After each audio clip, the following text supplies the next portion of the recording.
ఇవాళ AP cabinet భేటీ కానుంది. 50,000 కోట్ల పెట్టుబడులకు మంత్రివర్గం ఆమోదం తెలపనుంది. ఆగస్టు 2వ వారంలో అసెంబ్లీ వర్షాకాల సమావేశాలు నిర్వహించే అవకాశం ఉంది. అసెంబ్లీ సమావేశాల తేదీలు ఖరారుపై కేబినెట్ చర్చించనుంది. సింగపూర్ పర్యటన లక్ష్యాలను మంత్రులకు సీఎం వివరించనున్నారు. నాలా చట్టం, బిల్డింగ్ పెనలైజేషన్, ల్యాండ్ రెగ్యులేషన్ పైన చర్చించనున్నారు. పెట్టుబడుల ప్రోత్సాహక మండలి నిర్ణయాలను కేబినెట్ ఆమోదించనుంది.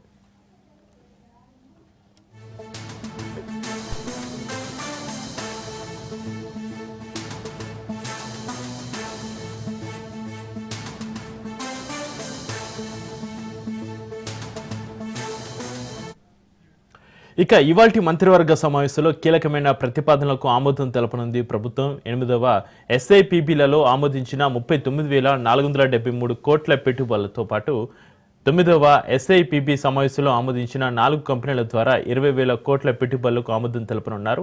ఇక వీటి ద్వారా సుమారు 80,000 ఉద్యోగాలు వచ్చే అవకాశం ఉంది. ఇందులో వైజాగ్లో కీలకమైన 16,466 కోట్లతో సీఫా సెంటర్ రానుంది. ఇది వైజాగ్ ఇమేజ్ను మరింత పెంచనుంది.